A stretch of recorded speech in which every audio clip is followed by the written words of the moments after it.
जय हिंद एवरीवन। स्वागत है आप सभी का। तो आज हम देखेंगे भारतीय कृषि के टॉप 100 क्वेश्चन। आज टॉपिक है भारतीय कृषि टॉप 100 क्वेश्चन। इसकी थ्योरी आपको अनुरोध सर द्वारा इसी चैनल पर पढ़ाई जा चुकी है। तो हम इसमें कवर कर रहे हैं कौन कौन एग्ज़ाम के, यूपीपी, यूपी होमगार्ड और यूपीएसआई। इनके जो स्पेशल टॉपिक हैं तो उसको कवर करते हुए सीरीज हम लोगों ने शुरू की है। तो उसमें हम लोगों ने पहला आपका टॉपिक करा दिया है जनसंख्या। जिन लोगों ने नहीं देखा तो चैनल पर विजिट करके देख सकते हैं। तो पहला टॉपिक हम लोगों ने जनसंख्या करा दिया, इसकी थ्योरी प्लस टॉप 100 क्वेश्चन। और इसी सीरीज में दूसरा टॉपिक क्या था, भारतीय कृषि, जो आपको कराया जा चुका है, जिसकी थ्योरी आपको कराई जा चुकी है। और आज हम देखेंगे इसके भारतीय कृषि के टॉप 100 क्वेश्चन। सो आज की इस वीडियो में हम डिस्कस करते हैं। सो चलिए शुरू करते हैं, आज का वीडियो आगे देखेंगे। देखिए इस 100 क्वेश्चन है तो आप ऐसा करेंगे, एक कॉपी लेंगे, उसमें 1 से लेकर 100 तक नंबर डाल लेंगे। जो आपका क्वेश्चन सही होता गया उसको सही कर देंगे, जो गलत हो गया तो उसको काट देंगे। बाद में टोटल काउंट करके देखेंगे आपने कितने क्वेश्चन सही कर पाए हैं। ठीक, तो इस वीडियो में क्वेश्चन जब ही सही कर पाएंगे। इससे पहले आपको हमारी थ्योरी की वीडियो देखनी पड़ेगी, क्योंकि वो वीडियो देख लीजिए, उसी से सारे क्वेश्चन दिए गए हैं, उससे बाहर कुछ भी क्वेश्चन है अनुरोध सर ने बहुत ही डिटेल में आपको पढ़ाया है। चलिए भाई देखते हैं, शुरू करते हैं। क्वेश्चन नंबर 1, भारत की कितनी प्रतिशत आबादी कृषि कार्यों में संलग्न है? तो भारत की कितनी प्रतिशत आबादी कृषि कार्यों में संलग्न है? Option number A 50%, option B 60%, option C 70%, option D 80%। तो सही आंसर क्या होगा? Option number C. कितनी आबादी कार्यरत है? 70%। तो आपका सही आंसर सी। चलिए अगला क्वेश्चन देखते हैं। क्वेश्चन नंबर 2, भारत में फसलों की बुवाई के अंतर्गत शुद्ध क्षेत्रफल लगभग कितना है? भाई देखिए शुद्ध क्षेत्रफल पूछा है, कितना है? Option number A 10 crore hectare, option B 14 crore hectare, option C 16 crore hectare, option D 20 crore hectare. तो इसका सही आंसर क्या होगा? Option number B 14 crore hectare. सही आंसर बी। अगला क्वेश्चन देखते हैं। क्वेश्चन नंबर 3, देखिए 2 क्वेश्चन हो गए। देखिए क्वेश्चन नंबर 3, कुल जनसंख्या को उपलब्ध कृषि योग्य भूमि के क्षेत्रफल में विभाजित करने पर क्या मिलता है? तो क्या मिलता है? देखिए कृषि घनत्व, ऑप्शन बी कायिक घनत्व, ऑप्शन सी जनसंख्या घनत्व, ऑप्शन डी आर्थिक घनत्व। तो इसका सही आंसर ऑप्शन नंबर बी कायिक घनत्व। देखिए क्या कायिक घनत्व है, क्या इसका कार्य है, कैसे किया जाता है, क्या ही मतलब है, ये सब कुछ जानने के लिए आप हमारा दूसरे वीडियो जो इसकी थ्योरी की कराई गई है उस पर जाकर देख सकते हैं। एक एक बात को डिटेल में बताई गई है, क्या कायिक घनत्व है, क्या कैसी कृषि करनी चाहिए, कृषि कितने प्रकार की, हर एक टाइप का क्वेश्चन, हर एक शब्द की शब्दावली डिटेल में बताई गई आपको। तो चलिए अगला क्वेश्चन देखते हैं। क्वेश्चन नंबर 4, भारतीय कृषि कृषि उत्पादों की गुणवत्ता को प्रमाणित करने के लिए किस मार्क का प्रयोग किया जाता है? देखिए hallmark, I mark, egg mark, eco mark. तो इसका सही आंसर है option number C egg mark. सभी ने सुना होगा, option number C egg mark. अगला क्वेश्चन, भारत के किस राज्य में गरीबों का प्रतिशत कृषि संदर्भ में सबसे अधिक बताया गया है? देखिए कौन सा राज्य है जिसमें गरीबों का प्रतिशत सर्वाधिक बताया है कृषि क्षेत्र में? बिहार, छत्तीसगढ़, उड़ीसा, झारखंड। तो इसका सही answer option number C Orissa. Orissa में सर्वाधिक बताया है कृषि क्षेत्र के आधार पर। अगला क्वेश्चन, क्वेश्चन नंबर 6, भारत के कितने प्रतिशत लोग कृषि पर आश्रित हैं? भारत के कितने प्रतिशत लोग कृषि पर आधारित हैं? देखेंगे 6 नंबर, 40%, 52%, 65% और 70%। तो कितने प्रतिशत लोग आ सकते हैं? ऑप्शन नंबर ई 52%। चलिए 6 क्वेश्चन कंप्लीट हो गए। अगला देखते हैं क्वेश्चन नंबर 7।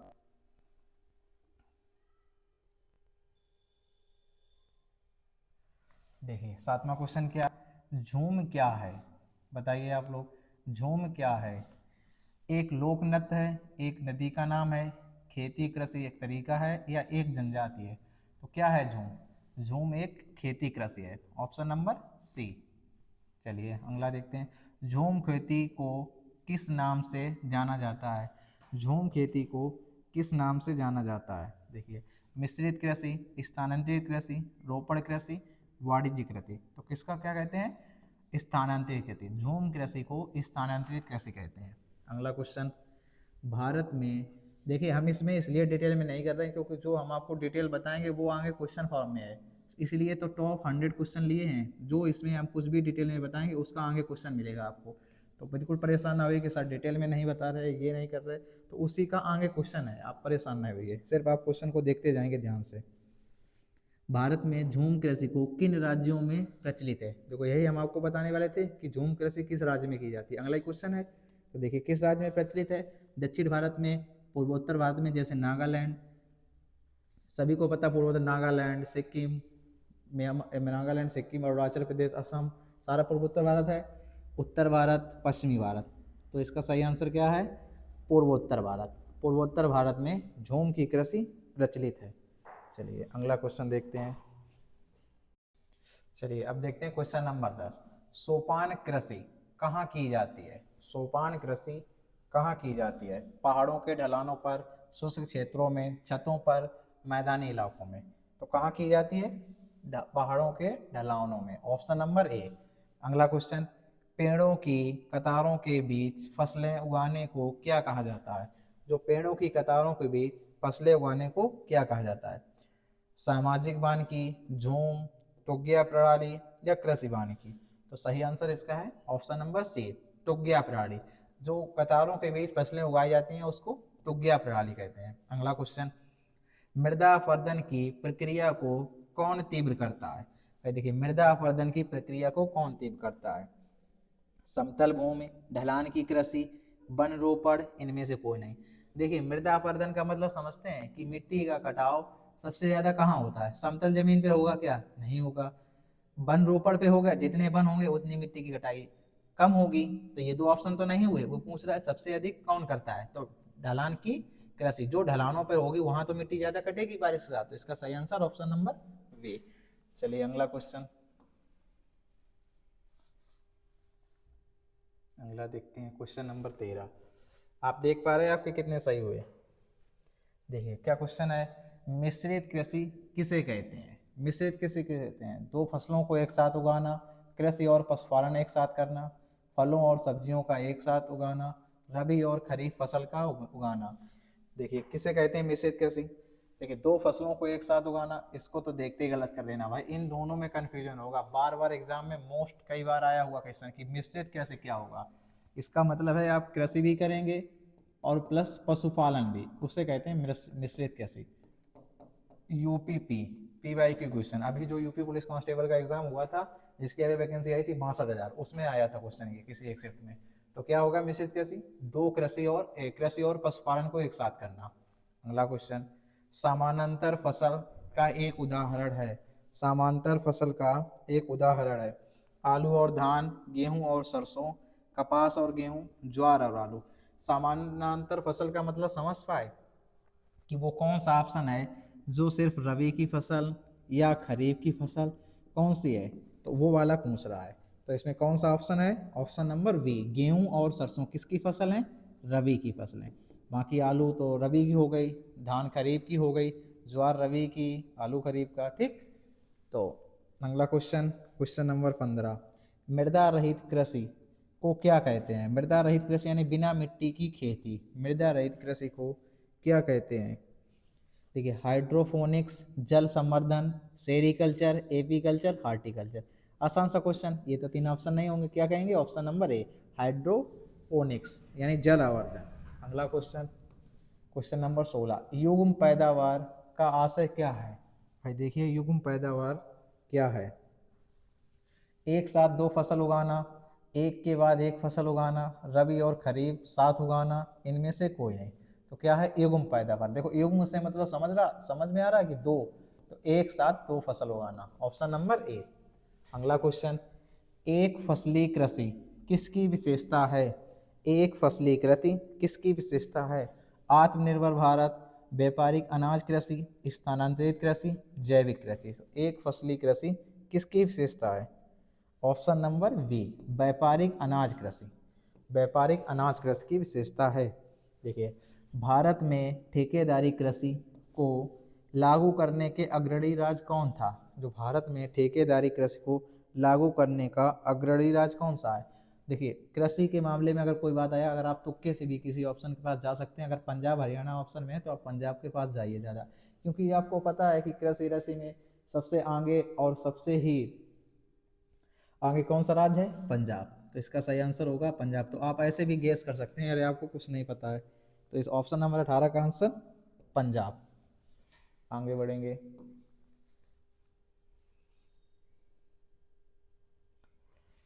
क्वेश्चन देखें 19। भारत में हरित क्रांति का जनक किसे माना जाता है? बताइए, भारत में हरित क्रांति का जनक किसे माना जाता है? वर्गीज कुरियन, एम.एस. Swaminathan, Norman Borlaug, Amrita Patel.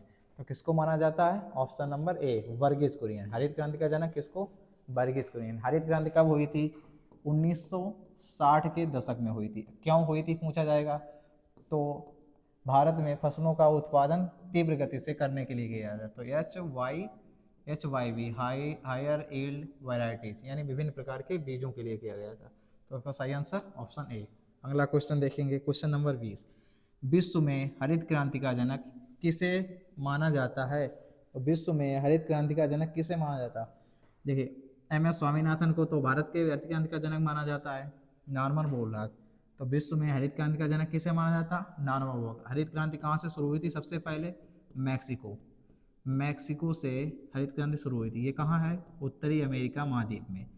उत्तर अमेरिका महाद्वीप में मैक्सिको है। तो विश्व में हरित क्रांति के जनक नॉर्मन बोरलॉग। भारत में हरित क्रांति के जनक तो एम.एस. स्वामीनाथन। वर्गीज कुरियन किसके जनक है? दुग्ध क्रांति के वर्गीज कुरियन जनक है।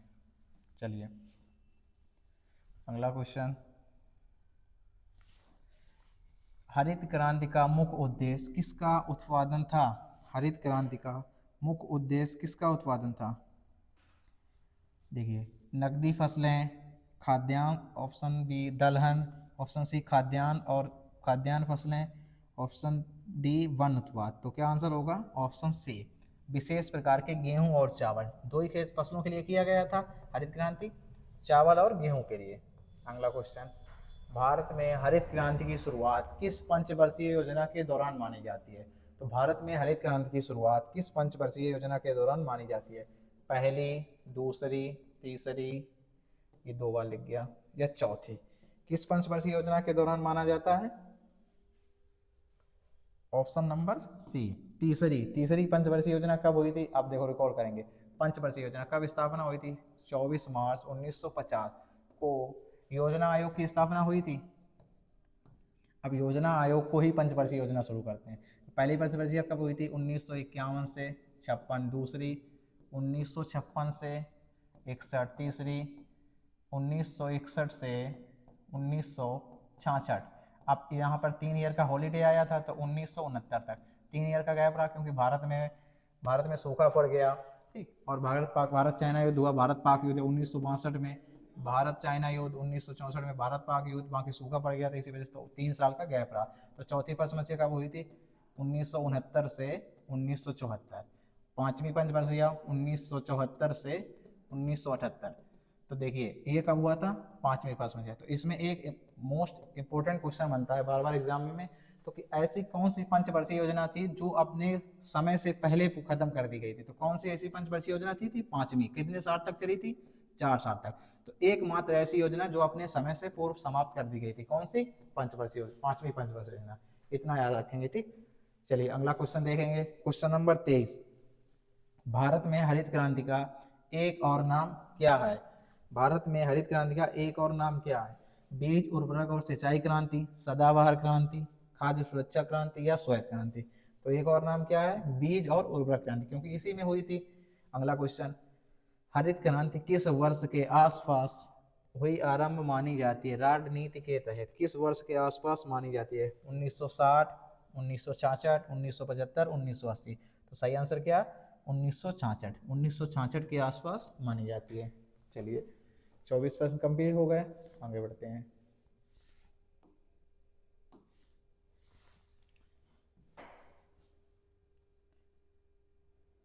देखेंगे क्वेश्चन नंबर 25। श्वेत क्रांति, श्वेत क्रांति का संबंध किससे है? अंडा उत्पादन नहीं, सभी को पता होगा श्वेत क्रांति का संबंध किससे? दुग्ध उत्पादन से। अगला क्वेश्चन देखेंगे, भारत में श्वेत क्रांति के जनक कौन माने जाते हैं? अभी आपको बताया था भारत में श्वेत क्रांति के जनक कौन? Doctor Verghese Kurien. Question number 27, नीली क्रांति किससे संबंधित है? नीली क्रांति किससे संबंधित? नील की खेती नहीं, नीली क्रांति मत्स्य उत्पादन यानी ऑप्शन नंबर बी, मछली के उत्पादन से संबंधित है। अब देखेंगे क्वेश्चन नंबर 28, गुलाबी क्रांति किससे संबंधित है? गुलाब उत्पादन से नहीं, झींगा उत्पादन से, यानी ऑप्शन नंबर बी किससे संबंधित है? झींगा उत्पादन से। अगला क्वेश्चन, गोल क्रांति का संबंध किससे है? गोल क्रांति का संबंध किससे है? देखिए, अंडा से, टमाटर से, आलू से या शलजम से? तो किससे संबंधित है? आलू से, option number C. Question number 30 देखेंगे, पीली क्रांति किसके उत्पादन से संबंधित है? पीली क्रांति किससे संबंधित? दाल से नहीं, पीली क्रांति तिलहन से संबंधित है, ऑप्शन नंबर बी। 30 का राइट आंसर क्या होगा? Option number B. तो पीली क्रांति किससे संबंधित है? तिलहन से। अगले क्वेश्चन देखेंगे, अब देखेंगे, खरीफ की फसलें, खरीफ की फसलें सामान्यतः कब बोई जाती हैं? तो खरीफ की फसलें सामान्यतः कब बोई जाती हैं? अक्टूबर नवंबर में, जून जुलाई में, मार्च अप्रैल में या जनवरी फरवरी में? तो खरीफ की फसलें कब बोई जाती हैं? जून जुलाई में। ठीक, ज़्यादा डिस्लेयर में इसलिए नहीं बताते। अब अक्टूबर नवंबर में किसकी फसलें बोई जाती हैं? रबी की। अगला क्वेश्चन, खरीफ की फसल की कटाई किन महीनों में की जाती है? जो खरीफ की फसल है की कटाई किन महीनों में की जाती है? मार्च अप्रैल नहीं, मई और जून नहीं, नवंबर और दिसंबर नहीं, सितंबर और अक्टूबर में। कब कटाई की जाती है खरीफ की फसलों की? सितंबर अक्टूबर में। जैसे धान है, धान आपकी जून जुलाई में बोई गई, तो काट कब ली गई? सितंबर अक्टूबर में। चलिए क्वेश्चन नंबर 33, निम्नलिखित में से कौन सी खरीफ की फसल नहीं है? कौन सी भाई खरीफ की फसल नहीं है? धान खरीफ की फसल, ज्वार खरीफ की फसल, गेहूं नहीं है। तो गेहूं किसकी फसल है? रबी की। बाकी मक्का क्या? खरीफ की फसल।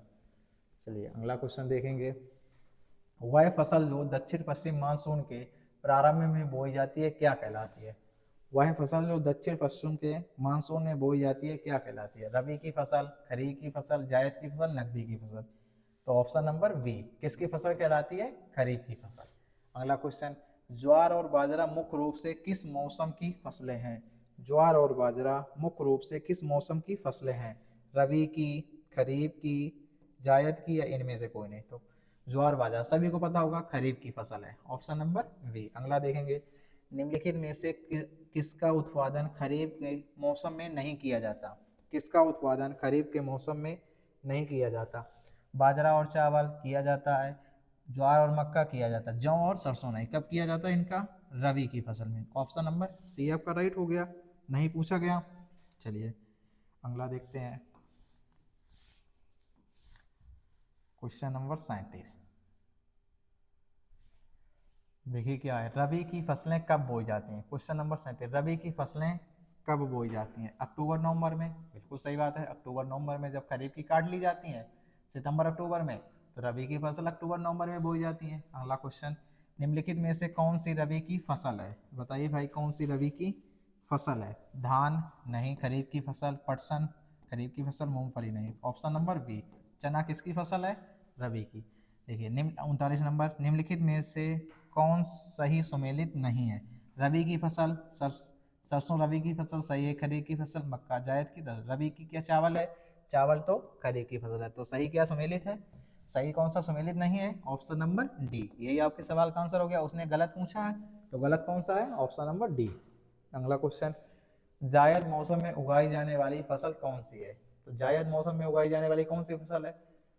देखिए इसमें ज्यादातर सब्जियां या तरबूज, ककड़ी, खरबूज आदि किए जाते हैं। तो ऑप्शन नंबर ए, जायद की फसल कौन की जाती है? तरबूज। देखिए जायद फसलों का मौसम कौन सा होता है? जायद फसलों का मौसम कौन सा होता है? जून से सितंबर नहीं, अप्रैल से जून जब भी बोई जाती है, क्योंकि अप्रैल में रबी की फसल काट ली जाती है, इसके बाद 2 महीने का समय होता है, उसी में बोई जाती है। जायद की फसलों का टाइम कितना होता? 2 महीने। अगला क्वेश्चन, मूंग और उड़द को जायद में उगाने का मुख्य उद्देश्य क्या है? मूंग और उड़द को जायद में उगाने का मुख्य उद्देश्य क्या है? केवल चारा, ऐसा तो नहीं होगा। मूंग उड़द में कौन सा चारा? भूमि की उर्वरता बढ़ाना और अंतराल बढ़ाना, बिल्कुल सही बात है, क्योंकि मूंग और उड़द को उगाने से उसकी उर्वरता बढ़ती है और जो गैप होता है वो कम होता है। आपका खेत खाली पड़ा रहेगा, इसलिए ये फसलें बोई जाती हैं। भाई आप लोग भी गांव से बिलोंग करते होंगे, तो इतना तो नॉलेज आपको ही होगा। इंटरेस्टिंग टॉपिक है और एग्जाम में ऐसे ही प्रश्न पूछे जाते हैं, आप निश्चिंत होकर क्लास को करेंगे।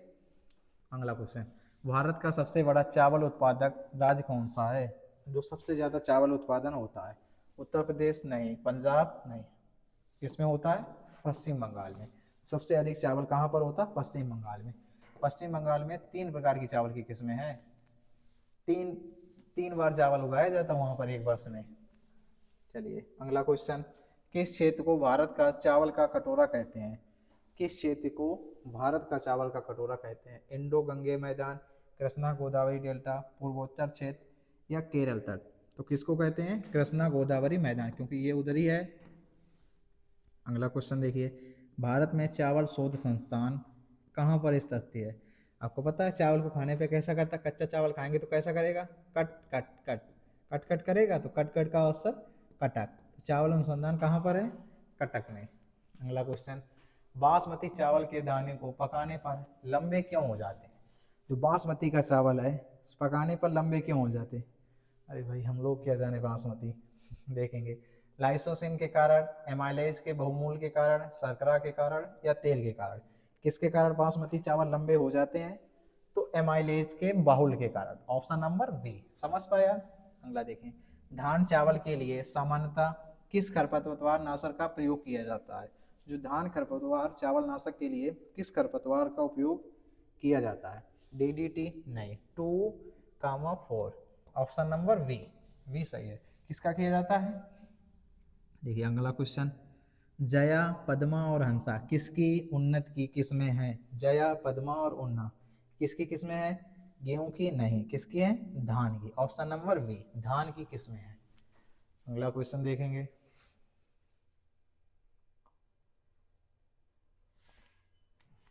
ये भारत में गेहूं का सबसे बड़ा उत्पादक राज्य कौन सा है, जिसमें सबसे ज्यादा गेहूं होता है? पंजाब, हरियाणा, उत्तर मध्य प्रदेश या उत्तर प्रदेश? सबसे ज्यादा गेहूं कहाँ? उत्तर प्रदेश में। अगला क्वेश्चन, प्रति हेक्टेयर गेहूं के उत्पादन में कौन सा राज्य अग्रणी है? देखिए अगर सबसे सिंपल पूछे कौन सा राज्य है गेहूं उत्पादन में, तो उत्तर प्रदेश करेंगे। यदि प्रति हेक्टेयर पूछ रहा है तो आपका आंसर पंजाब होगा। ये क्वेश्चन ध्यान में रखेंगे, ठीक है। अगला क्वेश्चन, कल्याण सोना, जो कल्याण सोना किसकी एक किस्म है? कल्याण सोना किसकी एक किस्म है? चावल की, मक्का की, गेहूं की, ज्वार की? तो किसकी है? ऑप्शन नंबर सी, गेहूं की एक किस्म है। अगला देखिए, रस्ट किस फसल का रोग है?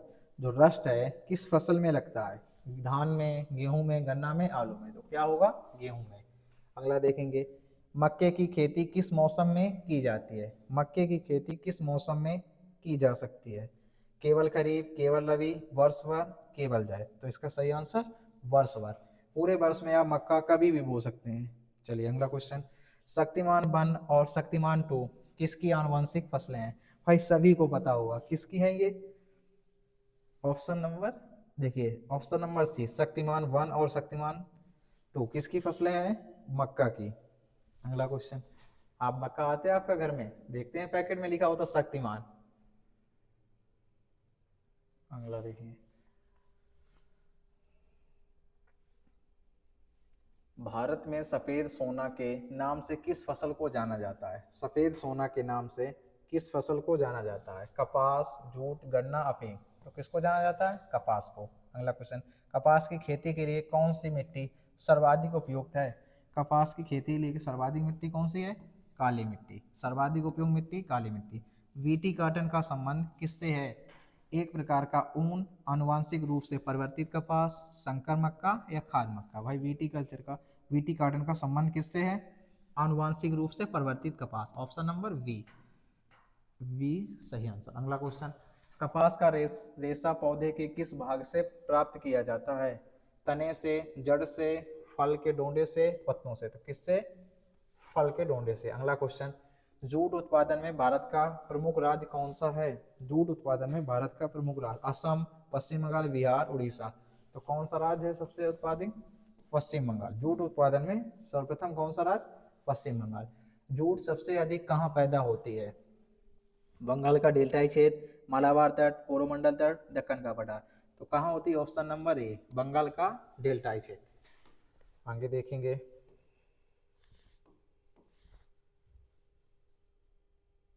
क्वेश्चन नंबर 61, 60 तक हो गया था। चलिए 61 देखेंगे। भारत का सबसे बड़ा गन्ना उत्पादक राज्य कौन सा है? सबसे बड़ा, महाराष्ट्र, तमिलनाडु, उत्तर प्रदेश, कर्नाटक। तो सबसे बड़ा कौन सा है? उत्तर प्रदेश। अगला, किस भारतीय राज्य को चीनी का कटोरा कहा जाता है? किस राज्य को चीनी का कटोरा कहा जाता है? पंजाब, उत्तर प्रदेश, आंध्र प्रदेश, बिहार। सबसे ज्यादा गन्ना कहाँ पर होता है? उत्तर प्रदेश में। तो चीनी किससे बनती है? गन्ने से। तो गन्ना उत्पादक राज्य कौन सा होगा? उत्तर प्रदेश। भारत में तंबाकू का सबसे बड़ा उत्पादक राज्य कौन सा है? किस राज्य में तंबाकू सर्वाधिक उत्पादित की जाती है? आंध्र प्रदेश, कर्नाटक, मध्य प्रदेश, उत्तर प्रदेश। तो इसका सही answer Andhra Pradesh, option number ए। अगला देखेंगे, तंबाकू के उत्पादन में भारत का विश्व में कौन सा स्थान है? तंबाकू उत्पादन में पहला, दूसरा, तीसरा, चौथा। तो कौन सा है? तीसरा। कौन सा स्थान है? तीसरा। तंबाकू के खेत में कौन सा खरपतवार पाया जाता है? भाई कौन सा खरपतवार पाया जाता है? ओरोबेचे, बथुआ, मोथा, धूप। देखिए ये सब तो नहीं होगा, ओरेबेचे। कौन सा खरपतवार पाया जाता है? ओरेबेचे। तो ऐसे आप गैस भी कर सकते थे। अगला क्वेश्चन, गोल्डन क्रिसेट। गोल्डन क्रिसेट किस फसल के अवैध उत्पादन से संबंधित है? जो गोल्डन क्रिसेट है किस फसल के अवैध उत्पादन से संबंधित है? गांजा, अफीम, तंबाकू, कोकीन। तो किससे संबंधित है? अफीम से। जो गोल्डन क्रिसेट है किससे संबंधित है? अफीम से। चलिए अगला क्वेश्चन देखते हैं।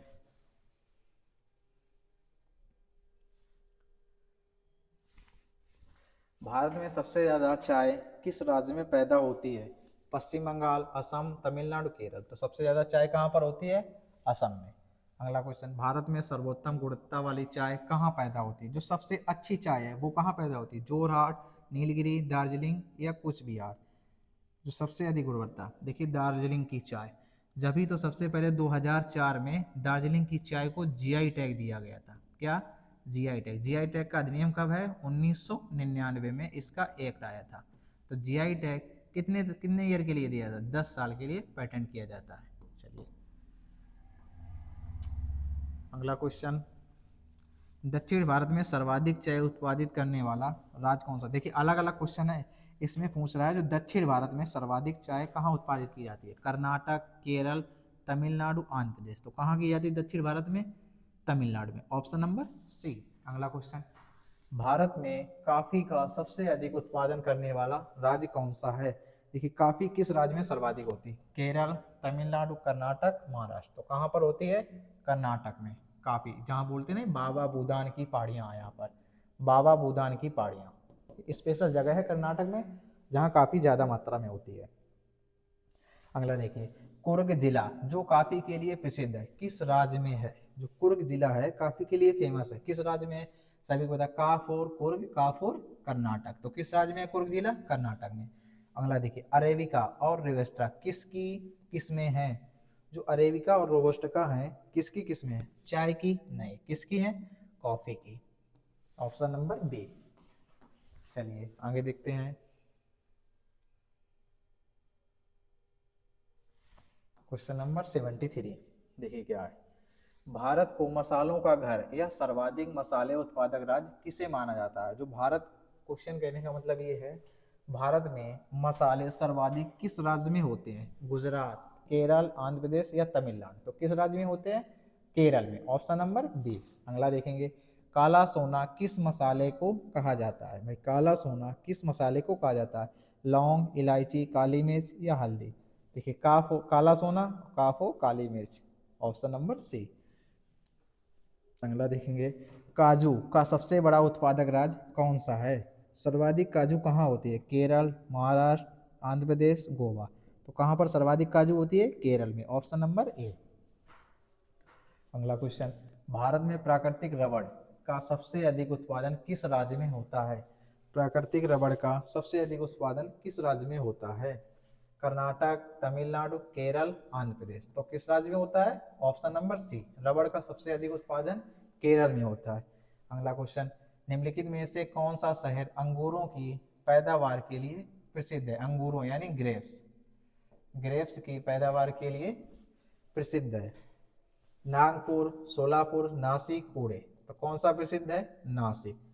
दिए गए ऑप्शनों में सर्वाधिक प्रसिद्ध नासिक है। और नासिक में क्या होता है? प्याज। नासिक प्याज के लिए भी प्रसिद्ध है और भारत के शराब की राजधानी भी नासिक को बोलते हैं। अगला क्वेश्चन, हापुस आम का मूल स्थान है। जो हापुस है आम का मूल स्थान कौन सा है भाई? कौन सा है? रत्नागिरी, वाराणसी, मालदा, विजयवाड़ा। तो कौन सा है? रत्नागिरी। मूल स्थान हापुस आम का मूल स्थान क्या है? रत्नागिरी।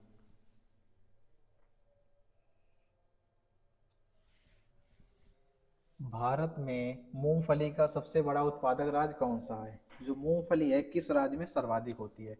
तमिलनाडु, गुजरात, आंध्र प्रदेश या महाराष्ट्र। इनमें किस राज्य में होती है? गुजरात में। Option number B. अगला क्वेश्चन, सरसों के उत्पादन में कौन सा राज्य अग्रणी है? जो सरसों है सर्वाधिक उत्पादन किस राज्य में होता है? पंजाब, हरियाणा, राजस्थान, उत्तर प्रदेश। तो सरसों किस राज्य में? उत्तर प्रदेश में। सरसों का सर्वाधिक उत्पादन उत्तर प्रदेश में। अगला क्वेश्चन, सोयाबीन सोयाबीन उत्पादन में भारत का अग्रणी राज्य कौन सा है? सोयाबीन उत्पादन में जो भारत का है, जो प्रथम मतलब सर्वाधिक सोयाबीन किस राज्य में होता है? तो महाराष्ट्र, राजस्थान, मध्य प्रदेश या गुजरात। तो सर्वाधिक किस में होगा? मध्य प्रदेश में। देखिए सोयाबीन और दालों का सर्वाधिक उत्पादन कहाँ होता है? मध्य प्रदेश में। अगला क्वेश्चन, सबसे अधिक प्रोटीन किस में पाई जाती है? वो सर्वाधिक प्रोटीन किस में पाई जाती है? चना, मटर, सोयाबीन या गेहूं। तो प्रोटीन के मामले में भाई एक ही है, सोयाबीन। जब भी जो लोग जिम विम करते हैं ना, सोयाबीन के दाने खाते हैं फुला फुला कर, इसलिए खाते हैं क्योंकि इसमें प्रोटीन सबसे ज्यादा हो, आई थिंक 46% के समथिंग। एक सवाल और है, उसमें शायद सबसे ज्यादा पाया जाता है, पर कोई नहीं, आपके ऑप्शन में सोयाबीन है तो इसके साथ जाएंगे। अगला देखिए, भारत में दालों का सबसे बड़ा उत्पादक राज्य कौन सा है? भाई अभी आपसे पीछे डिस्कस किया था, इसलिए तो ज़्यादा डिटेल में नहीं जाते हैं। जो आपको डिटेल बताते हैं उसका क्वेश्चन ही आगे लगा रखा है, तो इसलिए डिटेल में नहीं बता रहे। देखिए तो कौन सा होगा इसका answer? Option number B, Madhya Pradesh में दालों का सर्वाधिक उत्पादन। भारतीय दलहन, जो दलहन अनुसंधान संस्थान कहाँ पर है? भाई कहाँ पर है? लखनऊ में। क्या है? बीज से गन्ना आदि का अनुसंधान संस्थान, औषधि का भी है। दल का कहाँ पर है? कानपुर में। और क्या है? सरकरा का भी कहाँ है? कानपुर में। चलिए अगला, भारत में रेशम का सबसे अधिक उत्पादन करने वाला राज्य कौन सा है? भाई देखिए, भारत के किस राज्य में रेशम सर्वाधिक होता है? असम, बिहार, कर्नाटक या झारखंड। तो किस में होगा? ऑप्शन नंबर सी, कर्नाटक ऐसा राज्य है जहां भारत में सर्वाधिक रेशम होता है। अगला देखेंगे, मूंगा रेशम की एक ऐसी किस्म है, जो मूंगा है रेशम की एक ऐसी किस्म है जो पूरे भारत में केवल जो पूरे विश्व में केवल भारत में होती है। यह किस राज्य में पाई जाती है? जो मूंगा है रेशम की एक फसल है, किस राज्य में पाई जाती है? असम में। कहाँ? असम में पाई जाती है। चलिए अगला क्वेश्चन, केंद्रीय रेशम उत्पादन में ईरी केंद्रीय रेशम उत्पादन में ईरी रेशम का सबसे बड़ा उत्पादक राज्य कौन सा है? देखिए भाई, इसमें रेशम की वैरायटी में पूछ रहा है कि रेशम का सबसे अधिक उत्पादित राज्य कौन सा है? ये भी असम ही है। जो असम में ईरी और मूंगा दोनों प्रकार के रेशम में सर्वाधिक स्थान है भारत में। ये पूरे विश्व में कहीं नहीं होता, सिर्फ भारत में ही। अगला क्वेश्चन देखेंगे, टसर रेशम का अग्रणी उत्पादक राज्य कौन सा है? देखिए टसर भी रेशम की प्रजाति है, तो यहाँ से आप याद रखेंगे जो टसर और ईरी और मूंगा ये रेशम की ही प्रजातियां हैं। तो जो टसर है ये किस राज्य में सर्वाधिक पाया जाता है? झारखंड, उड़ीसा, छत्तीसगढ़ और बिहार। इनमें किस राज्य में पाया जाता है? ऑप्शन नंबर ए, झारखंड राज्य में टसर रेशम का अग्रणी उत्पादक है। अगला देखेंगे, रेशम कीट अपने जीवन चक्र के किस चरण में वाणिज्यिक प्रयोग का तंतु पैदा करता है? अंडा, लार्वा, प्यूपा और इम्यूगो। तो किस में करता है? प्यूपा में। Option number C. अगला क्वेश्चन, ओक टसर रेशम का उत्पादक मुख्य रूप से कहाँ होता है? जो ओक टसर रेशम है इसका उत्पादन कहाँ होता है? मणिपुर, केरल, गुजरात और राजस्थान। तो किस राज्य में होता है? मणिपुर में। तो ओक टसर रेशम है इसका उत्पादन मणिपुर में होता है। चलिए 90 क्वेश्चन हो गए, अब देखते हैं लास्ट पेज बचा। चलिए दूध उत्पादन में भारत का विश्व में कौन सा स्थान है? भाई दूध उत्पादन में तो सभी को पता होगा, प्रथम। और भारत में ही भी पूछे किस राज्य का है, तो किस राज्य का स्थान है? उत्तर प्रदेश का। अगला क्वेश्चन, भारत में दुग्ध उत्पादन में अग्रणी राज्य, देखो सेम ही क्वेश्चन आ गया, तो इसका क्या आंसर होगा? उत्तर प्रदेश। अगला क्वेश्चन, सबसे अधिक दूध देने वाली बकरी की नस्ल कौन सी है? भाई बकरी की नस्ल पूछा जो सर्वाधिक अधिक दूध देती है। वीतल, जमुनापारी, बर्बरी या सिरोही। तो कौन सी बकरी है जो सर्वाधिक दूध देती है? जमुनापारी। जमुनापारी बकरी सर्वाधिक दूध देती है। देखिए, गरीब की गाय किसे कहा जाता है? जो गरीब की गाय है इसकी संज्ञा किसको दी गई? भेड़ को, बकरी को, भैंस को या ऊंट को? तो किसको दी गई? बकरी की। जो गरीब की गाय है संज्ञा बकरी को दी गई। कुल्लू घाटी किसकी खेती के लिए प्रसिद्ध है? जो कुल्लू घाटी है किसकी खेती के लिए प्रसिद्ध है? अंगूर, आलू, सेब, स्ट्रॉबेरी। पहले आप बताइए कुल्लू घाटी कहाँ पर है? कुल्लू घाटी कहाँ है? एचपी यानी हिमाचल प्रदेश में। किसके लिए प्रसिद्ध है? सेब के लिए। Option number C. अगला क्वेश्चन, भारत में केसर का एकमात्र उत्पादक क्षेत्र कौन सा है? भाई किस क्षेत्र में केसर उत्पादन होता है? हिमाचल प्रदेश, उत्तराखंड, जम्मू कश्मीर और सिक्किम। किस राज्य में होता है? Jammu Kashmir. Option number C. चलिए आगे बढ़ते हैं। Last slide.